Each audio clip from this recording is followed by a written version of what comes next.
size नुगोना नुवाखै फैलाखौ एसे सिगाङावसो बिराद मोसालांबाय आइजोफ्रा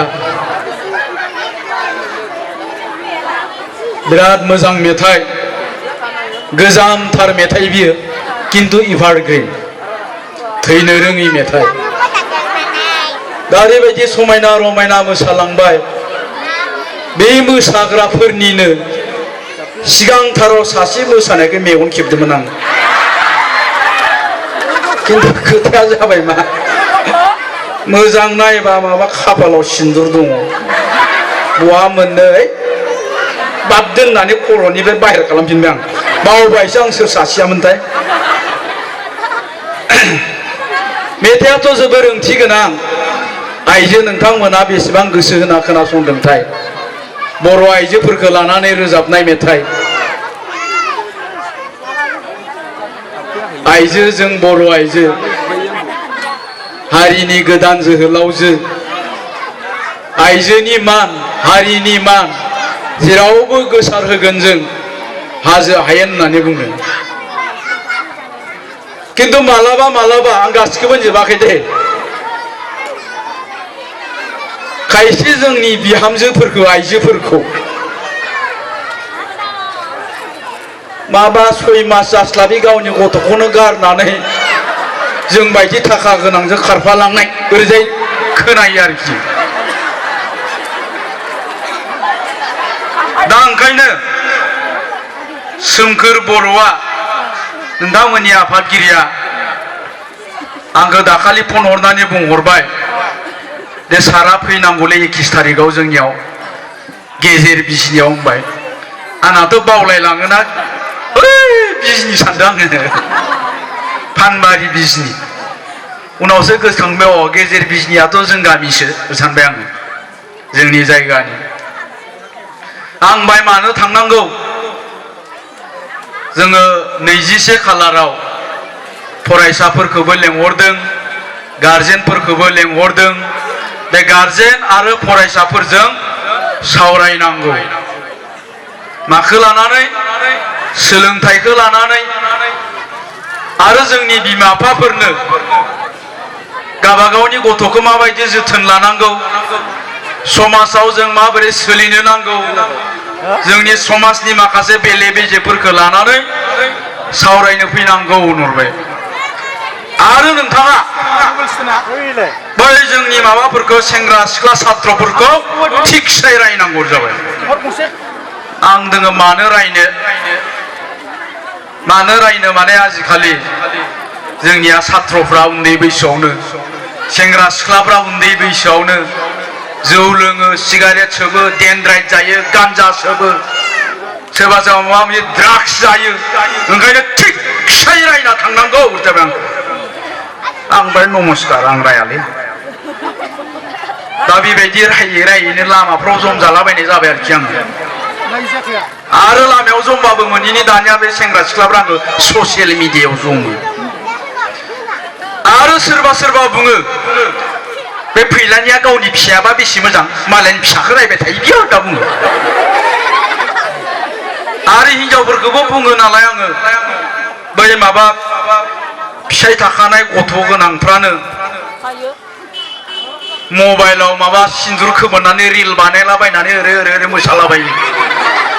बेफोरखौबो बुङो नालाय बै हिनजावफ्राबो बुङो आरोखि फैलानि हिनजावाबा बेसे मोजां नङाबा गावसोरबो गोसोथोलायनानैसो हाबा जादों ओरै होनना बुङो ओंखायनो आङो एसे बेफोरखौ माने बुंनायफोरखौ गारनो नागिरग्रा जाबाय आरो बुङाबाबो जाया बुंनांगौ जायो आरोखि दायथ'बो दं नालाय दा जियानो जा मोनसे ओरैबायदि मेहेरगोनां हाबाफारि दिनै दख'रा आफादा लादों आरो बयनिख्रुइबो बांसिन गोजोन बावदों आङो नैबे मोनानानैबो बे ओनसोलनि रायजो राजाफोर फरायसाफोर आइजो बिथांमोना जे लेक्सार खोनासंनो जिरायनानै दङ देग्लाय गोबां जायगायाव मिथिं गाबाय गिबि खेबनि थाखाय आं बेबायदि सावगारिखौ नुदों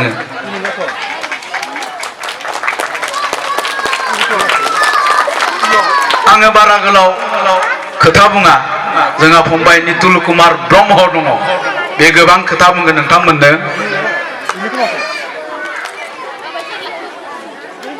आङो दाखालि दिल्ली महोत्सवआव आंबो थांदोंमोन हयथ' नोंथांमोननिफ्रायबो सोरबा सोरबा थांदों आं जेब्ला दिल्ली महोत्सवआव थांदोंमोन सानसेखालि सासे गथ'आ बे दिल्लीयावनो आंखौ नुहुरनानै दों दों दों दों होसोबोदों आरो आंनि खाथियाव मोनफैयोब्ला आंखौ खुलुमनानै बुंदों खुलुमबाय सार होननानै औ सारा आंखौ सिनायदों ना होनबाय आंथ' सिनायाखै सार आङो दिल्लीयावनो थायो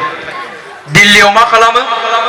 दिल्लीयाव आं इन्जिनियार फरायो सार नंगौ नामा बेथ' खोब मोजांनि बाथ्रा सार आङो बिजनीनि सानसेखालि नोंथाङा जोंनि स्कुलाव आलासि हिसाबै थांदोंमोन आरो नोंथांनि खोथा बुंनायजों आङो मटिभेट जानानै थुलुंगाखांनानै दिनै इन्जिनियारखौ दिल्लीयाव फरायफैनो हाबाय सार होननानै बुंदोंमोन आं खोब गोजोननाय मोनदों आंनि बुंनायनि थाखायनो बा आंनि बुंनायजोंनो जे नोङो थुलुंगानानै दिनै इन्जिनियार फरायबाय बिनिख्रुइ आंनि थाखाय गोजोनथावसिन बाथ्रा गैया होननानै आं बुंदों दा बेवहायबो नोंथांमोनजों जोंहा आलासि दंबावो आंबो एसे एनै बुंगोन थ' जोंनि बुंनायजोंनो बेवहाय थानाय फरायसाफ्रा बेवहाय थानाय लाइमोनफ्रा माबा मोनसे थुलुंगानानै माबा मोनसे मटिभेट जानानै गाबोननि दिनाव जुदि जोंनि हारिनि जोंनि समाजनि न'खरनि साफा साफा जुदि फुंखा सुबुं जानानै ओंखारबोयोब्ला जोङो थारैनो गोजोननाय मोनगोन दा बेवहाय साजि मेट्रिक पास जानाय दखरानि मादावनो बयनिख्रुइबो साबसिन रिजाल्ट खालामनो हानाय साजि हायार सेकेन्डारि पास जानाय दखरानि मादावनो बयनिख्रुइबो साबसिन रिजाल्ट खालामनाय फरायसाफ्रा दङ दा बिनि ओंथियानो जाबाय बे ओनसोलनिफ्राय गेजेर बिजनी ओनसोलनिफ्राय नोंसोरनि समाव नोंसोरनि नैबे फोलेराव डक्टर जानांगौ होनबा नोंसिनिफ्रायनो जानांगोन इन्जिनियार जानांगौ होनबा नोंसोरनिफ्रायनो जानांगोन एसीएस आईपीएस आईएएस अफिसार जानांगौ होनबा नोंसोरनिफ्रायनो जानांगोन जातिनि गेदेर दैदेनगिरि जातिनि गेदेर लिरगिरि जानांगौ होनबा नोंसिनिफ्रायनो जानांगोन मानोना बे दखरानि मादावनो नोंसोरनो बयनिख्रुइबो साबसिन फरायसा नोंसोरनि दिनाव आरो आं बुंगोन नोंसोरनाव साफ्रोमनावबो बेबायदि जानो हानायनि पावारा दङ टेलेन्टआ दङ गोहोआ दङ दा ओंखायनो आं फरायसाफोरखौ बुंगोन गतिके नोंसोरनाव बे टेलेन्टआ दङब्ला बे पावारा दङब्ला दा नोंसिनि टेलेन्टखौ नोंसिनि पावारखौ नोंसिनि गोहो गोरबो सिङाव हाबसोनानै थानाय जि टेलेन्ट जाय टेलेन्टजों नोङो सासे एसीएस अफिसार जानो हायो आईपीएस अफिसार जानो हायो डक्टर जानो हायो इन्जिनियार जानो हायो बे टेलेन्टखौ दा बायजोआव दिहुनना लाबोनांगोन आरो बे टेलेन्टखौ बायजोआव दिहुनना लाबोनो गोनांबा नोंनियाव सेल्फ कनफिडेन्स थानांगोन आत्मविश्वास गावनि सायाव फोथायनाय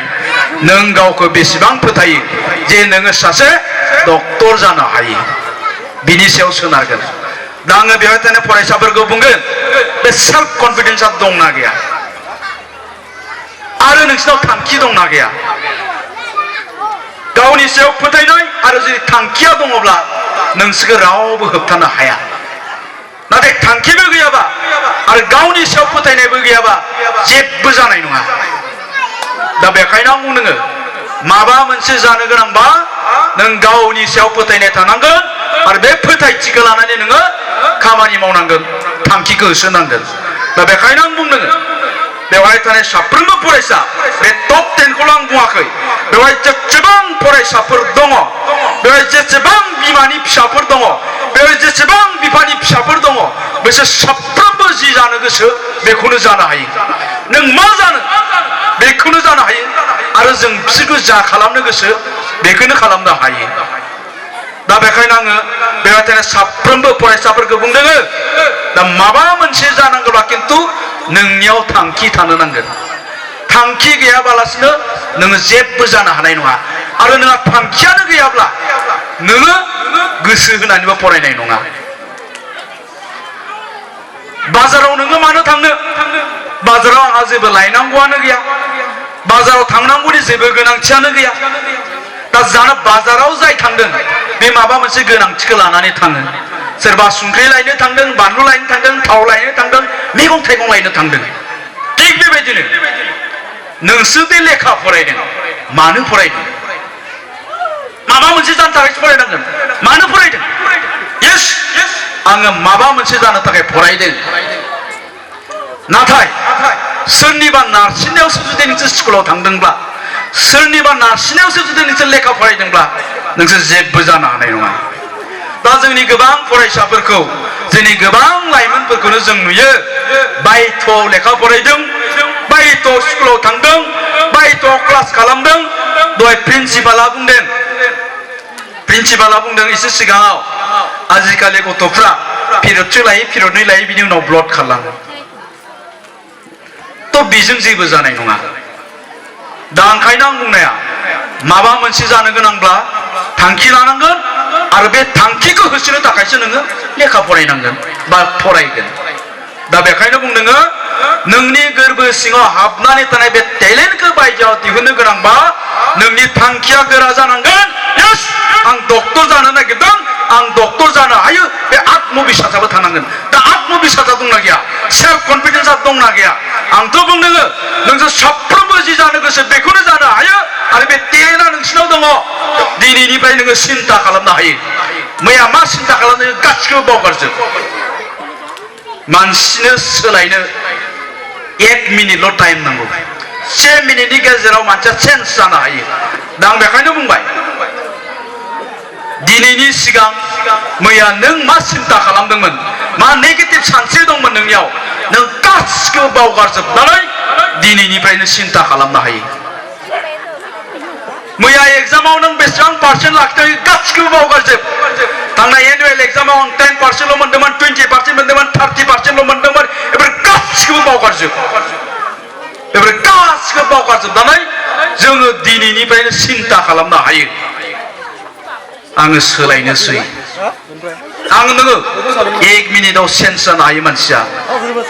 आं दिनैनिफ्राय सोलायनोसै माबायदि सोलायनाय आं सासे गुड स्टुडेन्ट जानोसै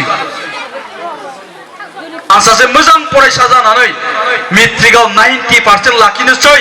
फेब्रुवारियाव जासिगोन मेट्रिक फाइनाला 98% लाखिनोसै आरो आं डक्टर जानोसै बे खोथाखौ सिन्था खालामनो हायो आंनि सासे लोगो दंमोन जोंनि गामिनि आंनि न' खाथिनि उन्दै समनिफ्रायनो जों एखे लोगो फरायनाय बे क्लास 6 मालागै इंराजियाव गावनि नामखौ मोजाङै लिरनो रोङामोन आरो ओरैबायदि गोरिबनि फिसामोन बियो ओरैबायदि गोरिब न'खरनि फिसामोन बोसोरसे बियो एलपि स्कुलाव फरायनाय टाइमाव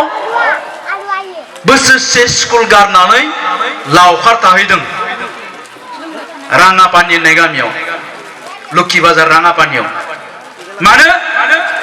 खारन बिनिया स्कुलाव फैनो थाखाय ड्रेस गैयामोन ओंखायनो बियो स्कुलखौ बोसोरसे गारनानै लावखार थाहैदों लावखार थानानै आरो फैफिननानै क्लास 5आव एडमिसन लाहैफिनदों जों एखे लोगो 6आव मोनजासिम बियो गावनि नामखौ मोजाङै लिरनो रोङामोन बयनिबो लास्टआव जिरायो जोङो बेखौ एदावबाय थायोमोन खिन्थु ओरैबायदि जाबाय क्लास 6नि जेब्ला एनुवेल एग्जाम होफैबाय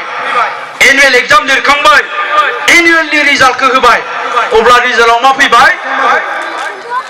बियो रल नाम्बार 1 आङो रल नाम्बार 1 जाबाय थायोमोन दै बे बोसोराव क्लास 7आव आं रल नाम्बार 2 जादों जाय रोंथारामोन बयनिखौबो रोंसिनि दाल बे खिन्थु रल नाम्बार 1 जादों आङो बागदावखांबाय माबोरै जाखो बेलाय अब्ला आं बुंदों बेखौ नोंलाय नखलफोरसो लादोंमोन नामाब्रा होननानै हेक मा नखल लालाबायनो होनबाय माबोरैथो रल नाम्बार 1 जाखो नोंलाय गावनि नामखौनो लिरनो रोङामोनलै अब्ला बुंबाय बियो आङो थांखि लाबाय होनना बुंबाय मा थांखि आं पुलिस अफिसार जानो नागिरदों आरो पुलिस अफिसार जानांगौनि थाखाय आङो दासान्दि गोसो होनानै फरायबाय दं बिनिफ्राय आं नुबाय दासान्दि गोसो होना फरायनायावनो बे हरसेनि गेजेरावनो चेन्ज जाबाय आरो दिनै बे सासे पुलिस अफिसार जाबाय क'क्राझाराव थायो बिरफुं मोसाहारि होनना बुङो दा आं बेखायनो बुंनाया मानसिनो सोलायनो 1 मिनिटल' टाइम नांगौ बेखायनो दिनैनिफ्रायनो सोलायनो हायो बेबायदिनो साफ्रोमबो लाइमोन साफ्रोमबो फरायसाफोरखौ आं बुंगोन दिनैनिफ्रायनो नोङो सोलायनो हायो जेबो गिदिर बाथ्रा नङा आरो नोंसोरो जि जानो गोसो बेखौनो जानो हायो डक्टर जानो इन्जिनियार जानो मास्टार जानो प्रफेसर जानो एसएस जानो आईएएस जानो आईपीएस जानो जि जानो गोसो बेखौनो जानो हायो खालि गावनि सायावल' फोथायनायखौ ला आरो बिनि सोलाय जुदि गुबुन माबा माबि सिन्ता खालामोब्ला नोंनि लाइफआ ओंथि गैया